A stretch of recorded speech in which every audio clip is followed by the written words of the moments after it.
Hi everyone, it's Victoria here with another video, hopefully a supportive, soul nurturing video. I keep sitting with what do I want to share at this time with so much going on, and honestly what keeps coming are the same topics. Being present to our grief, being present to the transformational journey that we are in collectively, because we are. I'm noticing it in myself. My partner, we are both coaches. I call myself a soul guide. I'm a transformational hypnotherapist.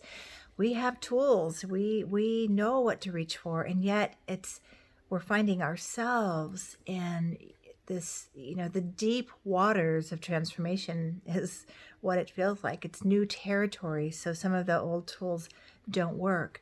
But I really I did want to talk about grief because I think of grief as an ally to transformation.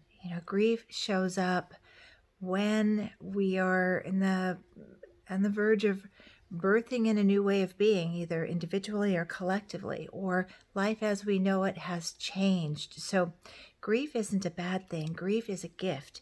Grief is an ally, a midwife for the soul. So I just want to talk a little bit more about grief. A great history with grief. I worked as a grief counselor for hospice, but I have had most of my learning about grief came from personal experiences with grief. And you can only know about something to a certain extent unless you've gone through it, and I call it being initiated by life. When you have suffered a loss, an extreme loss, like a loss of a parent or a spouse, it changes you. It does. You're initiated. You're never going to be the same. Now you can grow through it, and you can have a choice of being bitter or better, I like to say. But if you allow this ally of grief to walk with you, to invite you through these stages of grief, and if you're willing and ready to lean in to what is, it is extremely transformational. Life as we know it has changed, so everything has changed, and we are changed. Now, we can change or we can transform. That's really a distinction. Change is just, something's different, and maybe you're still the same, but life is different, and that's change. But why not lean in and transform? And I really, honestly, with all my heart and being, from all my years of doing this work, I've never, none of us have experienced this, but I've never felt more strongly a great desire to help as many people as I can to wake up out of our conditioned selves and embrace our authentic selves. This has been my message for 20 years, but right now it feels like, how can we miss this opportunity? I mean, literally, we are on a timeout. We are invited to be with ourselves in a new way, and we can't lean into the other distractions that we used to have. Our normal routines can cause us to really be in those ruts of the conditioned self. We're out of our routine. So anytime a routine changes and we're out of our comfort zone, it's an absolute opportunity to say, who and how do I want to be now? To listen to our souls, to invite back in the essence of who we are, and to set up sacred rituals to support us. And as we do this work and invite others to do this work, it ripples out into the world, okay? I feel this so strongly, and it's my greatest wish to get this message out. I was talking to a client earlier today, and she felt this concern, like a lot of people are going to miss this opportunity. And I thought, well, those who are awake and aware and ready to do this transformational work, I do believe we can sway the way to a greater shift, a greater transformation collectively. That's what I believe anyway. And so let's talk about grief. A couple, I love analogies because they sort of get our souls engaged too. And we want to be connected at the level of the soul for this work. That mind, body, soul experience is what we need for complete transformation.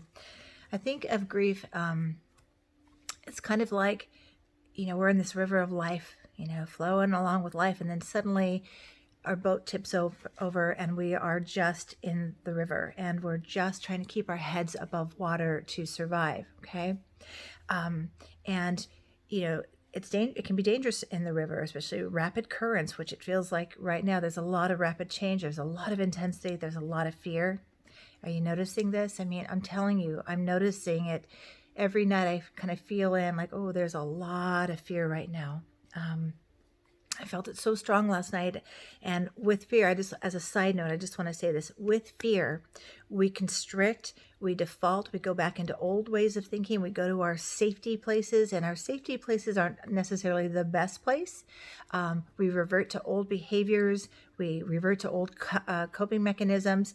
And fear can also create, this is what I was picking up and feeling last night. I was feeling it in the collective, if you will. I don't know, my intuition. Fear can make us more, what's the word? Not able to be open and connected to others. We contract and we go into scarcity thinking there's not enough, which, that's really true right now. A lot of us are not able to work at the same level that we were before. So our income is less. Some of us didn't get any check from the government. We're just trying to make it.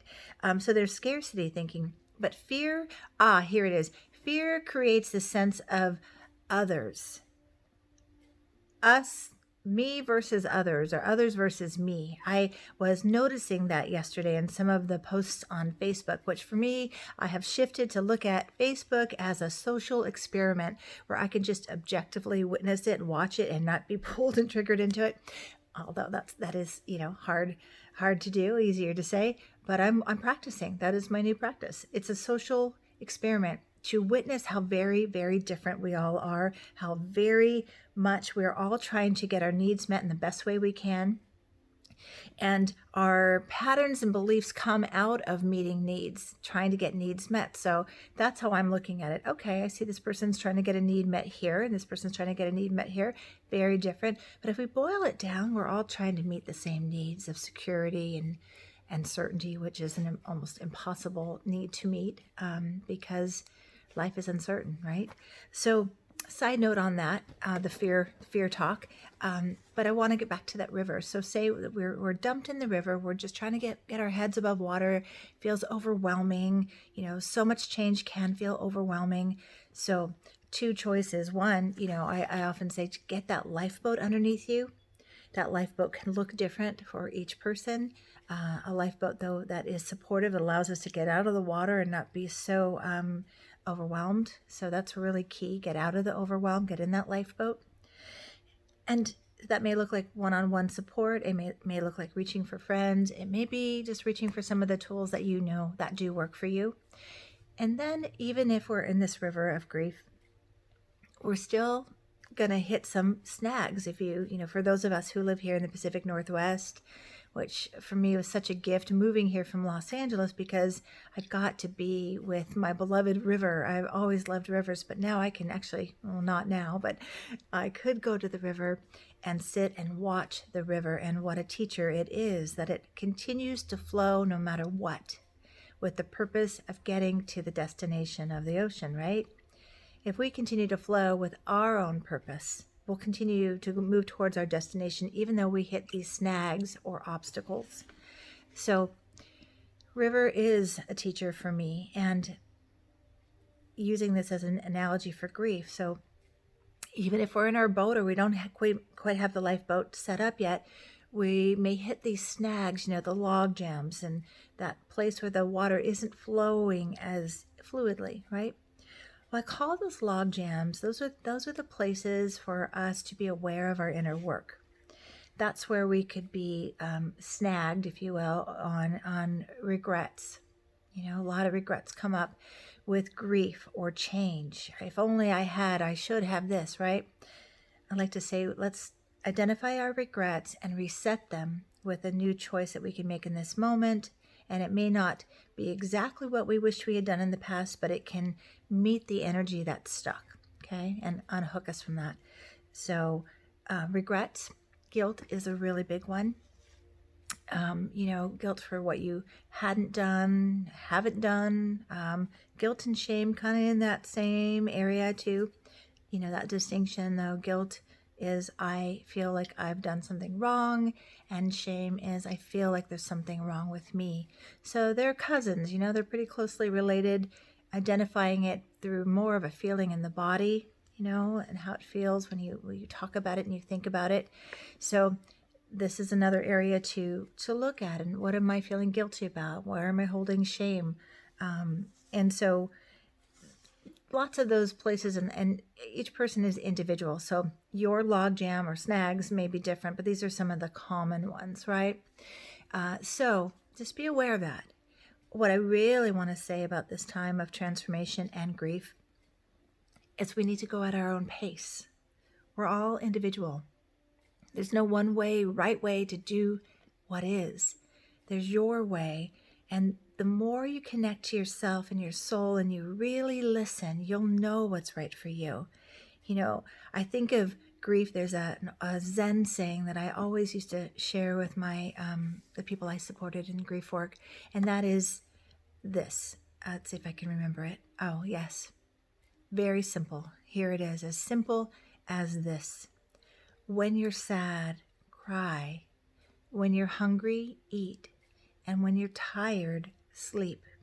I mean, right there, that three lines of supportive information, that's really it. To get to the basics and meeting ourselves right where we are and connecting. What is it that I need right now? I'm really tired. I'll tell you, I have good days and bad days, but extreme fatigue.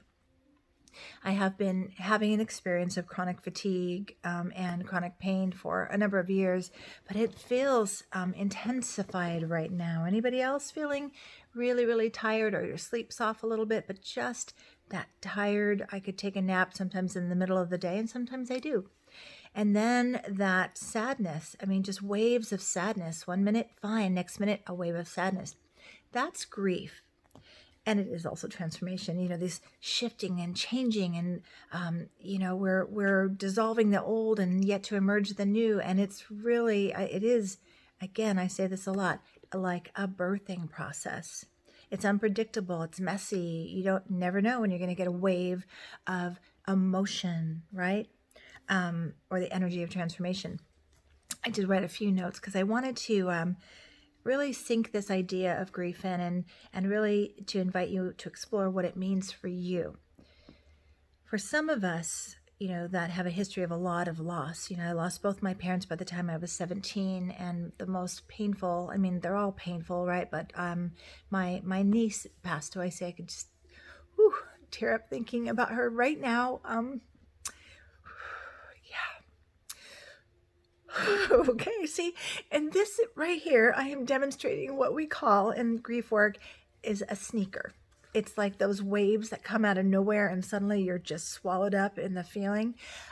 Even though she died a number of years ago now, it's still very tender. And in intense times like this, our grief can reopen. Okay, so those of us who've had a lot of loss in the past, even though we've done our grief work, grief is a continual process. There's no closure. There's no, cross it off, check it off your list. Done. I did my work. No, it's a continual. So it may feel even more overwhelming because if you watched my other video, I talked about the compartment in the truck just being overloaded with everything. Even if we did grief work in the past, a new way to look at it may be present right now, or maybe something we weren't able to address in the past, and maybe we're more psychically prepared to now look at that thing we wouldn't look at in the past is here. So that's what can happen in a collective transformational cycle. Everything is on the buffet table to look at, like, what do I want to work with here? So I have a little acronym. Those of you who know me, I'm an acronym queen too. I like to expand concepts to get a personal connection to it. And I invite you to write the word grief out and find your own words for each letter to expand what grief means for you. Okay, so for G, for grief, I want again the reminder of gradual. It's a gradual unfolding and shifting. It doesn't happen, in a day, a week, or a year. Oftentimes when people have experienced a death of a loved one, there's this sort of unconscious belief that it has to be complete within a year. No. The first year of loss is just getting through, trying to find a new normal, but honestly, the first year is just getting through. Oftentimes, it's the second year where there's more capacity to do the grief work. So, and it's all across the board. My dad died when I was 9. I really, I didn't even grieve him until I was in my 30s. Isn't that strange? I missed him, but I didn't really know him that well. My mom, when I was 17, I just went into automatic pilot, survive, get through. And it wasn't until I was, of course, I missed her every Mother's Day. I mean, I missed having a mom. There's the layers of grief. I missed having a mom present, and I missed her presence. And and I really wasn't a mothered child. She was a checked out, mom, lover. She did the best she could, but she wasn't a present mom. So I was an unmothered child, let's say that. So Mother's Days were really hard and still can be hard for me, even at this age. But what was my point? Okay, I'll come back to that. Oh, wow, where did I'd say I just went into a grief response. So I know what it was. When I turned 30 and I was blessed with having dreams about my mom. I often say my mom did her best mothering from the spirit realm, from the invisible realm, because she would come to me in dreams. I was gifted with a dream a few days, maybe a week before my mom died. Knowing she was going to die, I dreamt that I was at a memorial, a funeral for her. Okay. Oh, gosh. So I was 17. I wasn't living with my mom. I was living on my own. Actually, I was living with my older sister. And this dream gave me a little prompting to prepare my soul, prepare my mind, prepare myself. But then she came to me in my dreams for years and years. And then she came to me in a dream from my 17 on. When I was 30, she came to me in a dream and told me she would never be visiting me in my dreams anymore. And honestly, I woke up sobbing. And I'll never forget, and it makes me wonder, that curiosity. We don't know what happens after this life. But she told me in that dream that she was not going to be able to contact me anymore, that she was coming back in a way that I wouldn't recognize her. Coming back. Wow, really? So it makes me wonder about reincarnation. But anyway, she, in essence, said goodbye to me. And there it was, me having to face my grief.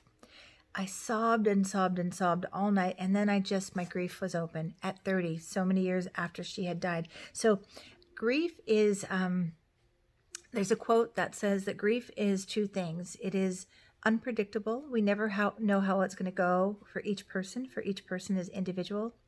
And it's patient, that it'll wait for us until we're ready, or perhaps even have the capacity to be present to what we need to look at and be with. Okay. So gradual process. And then also G, it's like, I don't want to say this right now because I wanted to wrap it up with it, but it's G, and that is gratitude. How do we reconcile gratitude with grief? We must.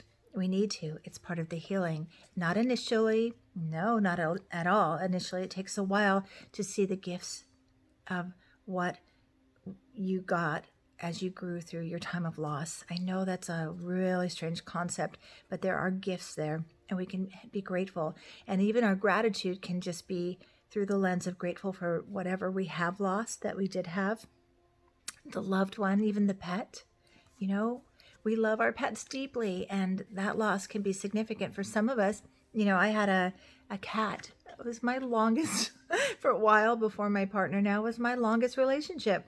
I had him for 13 years every single day, and that unconditional love every single day was an incredible gift. So I can have gratitude for my little guy. Okay, so R in grief, I have resilient. And I can't read my writing.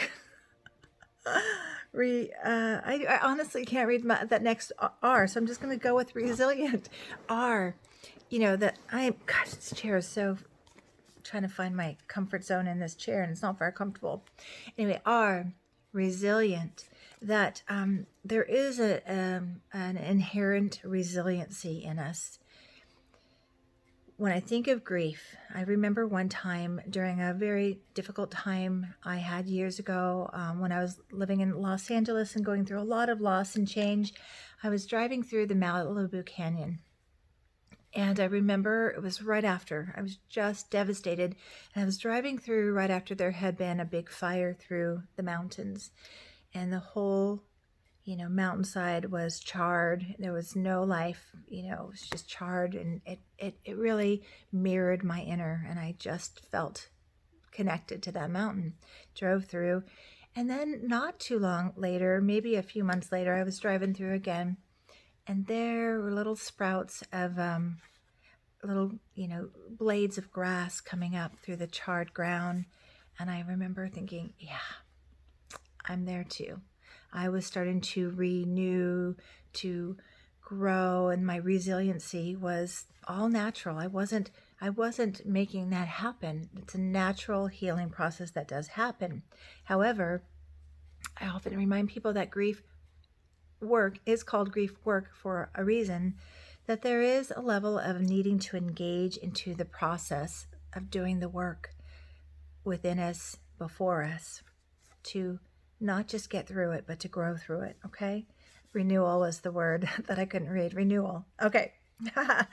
I, for grief, is individual. Again, the reminder that we are all individual and unique. We love differently. Our relationships are different. Our lives are different. Our values are different. How we view life is different. Our spirituality is different. We are different. You get it? We're individuals. So that means we're going to grieve in our individual ways. Not the way someone tells us is the way, our way. Okay? So individual. E is for express or emotion. So I love the reference that emotion is motion, energy in motion. Now, for me, the other time I recognized more grief work for my mom was when I was working at hospice. I did this deep work in my 30s, and then when I was in my 40s, late 40s, I was working at grief as a grief counselor, and I could feel my grief stirring, getting heavier and heavier, and I could feel the call to do more work, and yet I was denying it. I was suppressing it. Okay, that emotion was trying to come up, that energy in motion, and I was like, no, I did that work. No, never say you did it. You're done. Ever, ever, ever. Never say, especially with transformation, I've worked my way through, I've figured it out. Because I tell you what, God, the universe, however you connect, is going to say, oh, do you think you got that? Let's go a little deeper then, shall we? So I wasn't expressing my grief, and what I recognized, and I had all kinds of health issues that really were compounded because of this, the suppression of my emotion, my grief, and my creativity. Creativity is a way to flow our grief, to take the invisible and make it visible, so we can see it, we can reveal it and heal it. So expressing your emotion is so important, to give voice to that sadness. Sometimes that may look like, if you can, going outside and screaming or wailing or crying if you can, or singing at the top of your lungs in your car with the windows rolled up. Okay, or writing a poem, or writing a song, trusting. I think creativity comes as a gift to facilitate our pain as well, to help us express, to transform it. I mean, creativity is really alchemy, isn't it? It takes something that we're churning around in us, and it brings it forward in a new way. So express and the emotion, be present to the emotion, which is F, feelings, feeling your feelings, giving yourself permission to really just feel. Don't deny it. It's like what I just said, if you suppress it, it's going to show up in other ways, or it's going to affect your body. It's going to somaticize. So be willing to feel. Nothing wrong with feelings. I mean, it's part of our journey. Everything that we're created with, feelings and tears, are to help us move through this experience called life. Nothing wrong with feelings. Welcome them. They're your friends. Listen, feel, lean into them, and you're going to learn a lot. Now, so that's my acronym for grief. There's another layer I can go with from feelings to thoughts, but I'll leave you with that. I just wanted to say a few things about finding some rituals that support you, or some tools that will support you in moving your grief, being with your grief. And again, honoring, we're all different. Here's what I want to say about knowing what you need. It's kind of like we all need to feel so connected to our bodies that when we're hungry, we know what our body's hungry for. Like, not the conditioned thought like, oh, I really want a hot fudge sundae because when I was a kid and I was sad, I was comforted with ice cream. That's conditioned response. What we want is the authentic knowing. So when you're hungry, when you can really listen to your body, what am I hungry for? What does my body need? And you can really tune into that. That is really helpful, right? That's going to nourish your body. Well, it's the same thing with emotional needs, in particular with grief. You may have someone tell you, why don't you do this for your grief work? Well, that's not what your soul's hungry for, and it's not what your grief needs to be facilitated. So really just connecting inward. What is my soul hungry for? Or what do I need to facilitate what I'm feeling? And it can vary, honestly, if you really are present. For me, sometimes I need to cry, and I'll put on a movie and I'll let myself just wail and weep and get it out. Or sometimes I'll feel it and I'm like, no, I need to laugh. I need some lightness. And then I'll find a comedian or something that makes me laugh. Or no, I need to move this, so I'm going to dance with it. I'll put on some really emotional, intense music and I'll move it, right? Sometimes grief can arise as anger, frustration. The stages of grief, first of all, were created by Elizabeth Kubler-Ross for the patient, the one who was dying. And they make more sense when you look at it that way, but they do sort of relate to our grief journeys with some variations. But yes, there is, the denial, there is sadness, there is anger, right? And then there is the ultimate destination, which is acceptance. And we can go back and forth and in between all of these at any time. The other one I didn't mention is because I don't think it relates to our grief journey as much as it does for the person who's dying, which is bargaining. Or if we're on the precipice of losing someone, we may be in that bargaining, that may look like, God, I'll do this, or I'll do this. And if only, and trying to bargain away what is so that we don't have to face what is. So I think that's more relevant when the person is experiencing getting ready to let go of their life, or we're getting ready to let go of a loved one. So the point of all this is find your own way. Okay, but here are some go-tos that work for me. Try them on, see if they work for you. Journaling is really, really important because you can be present to yourself. When you put it, externalize it on paper, it's a gift to see yourself in that way, to see what you're holding. And it's also important to move that out of your body, okay? You can write a letter, what is this grief about? Am I missing someone? Am I angry? What is this? And you could write a letter expressing all your anger. These letters, if they're specific to someone, do not send them if the person is still alive. If the person has passed and you're grieving and it still feels unfinished and you have some more work to do with it, write the letter, burn it, shred it, get rid of it, release it, okay? I already mentioned watch a movie, dance, get outside. Nature is the ultimate supporter in resetting and restoring. And again, as I mentioned, that story of going through the mountainside and watching the shift from the charred mountains growing new life. When we get out in nature, we're reminded of our own natures and our own resilient being, okay? So it's really, really important. And it's great for grounding. Absolutely. Put your feet on the ground, feel that connection, for me, it's instantly calming. Okay. And then do some expressive art, get out and get some paints out, do anything. Again, it's soul work when we take that time to allow creativity to flow. Um, and ask a friend. This is an important one. How am I doing on time? Okay, I want to wrap up because I'm at my 30-minute mark, and that's how long I want to make these. But I want to tell you this really sweet gift a friend gave me. She taught me how to ask for someone to hold space for me in the way that I need it. And so, what I was going to say is invite a friend, ask a friend to just listen, to say, you don't have to fix it. I don't want any feedback. Just let me speak. Let me speak. And when you're done, thank them. Okay. Well, she called me one day, my sister friend, and she said, are you home? I said, yep. She said, can I come over? And I said, yes. Come over. I could tell she was crying. I felt instantly she was going to need support. But here's what happened. She taught me how to support her. And when we are experiencing grief, we need to teach people how to be with us. So many times we may just want to push people away because it's too uncomfortable. And not everyone knows how to be with us. There are natural people, people who are naturally going to want to try to fix it, make it better, or offer something that's not helpful. So we need to teach people how to be with us. And even saying, thank you. I know you're trying to help me. That's not helpful. Here's what I need. So she taught me. She walked in my house and she said to me, I don't want you to say anything. Makes me want to cry because it was such a powerful, beautiful moment. She said, I don't want you to say anything to me. I don't want you to try to make it better. I just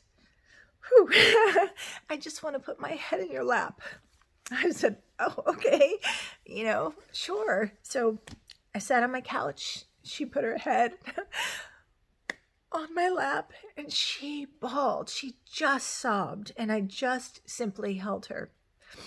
I put my hand on her back, and that was all I did. And I waited until she was complete. And I didn't cry as I am right now. It just is such a touching story to me.